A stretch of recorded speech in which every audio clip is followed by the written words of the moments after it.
ఇంధన పాపం ఐఓసీఎల్దే అని చెప్పి ఇవాళ ఈనాడు హెడ్డింగ్. అంటే ఇదేం పాపం చంద్రబాబు నాయుడు గారిది కాదంట.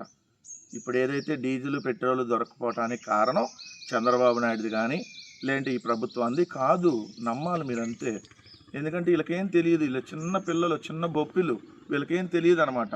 అంతా పాపం ఎవరో ఒకరి మీద నెయ్యటమే. మరి ఎందుకు ముఖ్యమంత్రిగా మీరు ఇంకా పాపం వాళ్ళది? మరి ఆ పాపాన్ని చూస్తూ మీరెందుకు ఉన్నారు? ఆ పాపాన్ని ప్రాయశ్చిత్తం చేయాలి కదా, ఆ పాపం జరగకుండా చూడాలిగా. అంటే ఎంత కవర్ చేస్తారు రాస్తారు చూడండి. ఇంధన మంటల పాపం ఐఓసీఎల్దే అని చెప్పి హెడ్డింగ్ పెట్టి వాణిజ్య అవసరాలకు మళ్లిస్తున్నారంటూ సరఫరాలో పరిమితులు, అప్పటి నుంచే దెబ్బతిన్న సరఫరా, రాష్ట్రంలో డీజిల్ కొరతకు ప్రధాన కారణం ఇదే. ఇంధన సరఫరా కంపెనీల మాటల్ని గుడ్డిగా నమ్మిన పౌర సరఫరాల శాఖ దోషే. అత్యధిక సరఫరా వాటా కలిగిన ఇండియన్ ఆయిల్ కార్పొరేషన్ లిమిటెడ్ ఏకపక్ష వైఖరి కారణంగా రాష్ట్రంలో సరఫరా వ్యవస్థ ఎక్కడికక్కడ దెబ్బతింది. అంటే మన రాష్ట్రానికే వాళ్ళు ఏకపక్ష వైఖరి అవలంబించారా? మిగిలిన రాష్ట్రాలకి ఎందుకు అవలంబించలా? అంటే దీనిలో ఉన్న మతలబేం చంద్రబాబు నాయుడు గారు మీరు చెప్పాలి కదా.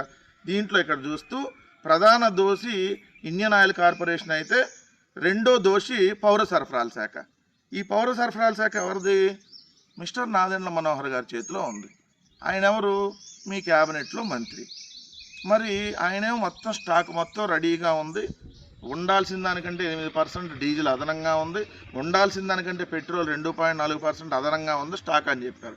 మరి అదనంగా స్టాక్ ఉంటే ఈ కొరత ఎందుకు వచ్చింది? మళ్ళీ మీరు పాపమే ఇండియన్ ఆయిల్ కార్పొరేషన్ది, దానిలో భాగం పౌర సరఫరాల శాఖదని మీరు వార్త రాశారు. అంటే ఏం జరుగుతుంది? ఈ మధ్యలో ఉన్నటువంటి ఆయిల్ని ఎవడెత్తుకుపోయాడు? అంటే ఆయిల్ని కూడా మెక్కేశారా?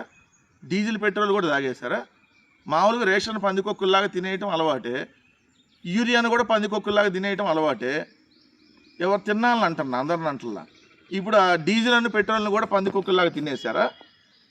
యూరియా ఎలా మాయమైంది? గ్యాస్ ఎలా మాయమైంది? రేషన్ ఎలా మాయమవుతుంది? డీజిల్ ఎలా మాయమవుతుంది? పెట్రోల్ ఎలా మాయమవుతుంది? మళ్ళీ పాపమే మనకేం తెలియదు. మనం బొప్పిలం, చిన్న బొప్పిలం, మనకు పాపం తెలియదు. పాపం పక్కనాడి మీద నెట్టేయాలి మనం. ఇంకా నయ్యంలే, ఈ పాపం జగన్ అని రాయలా.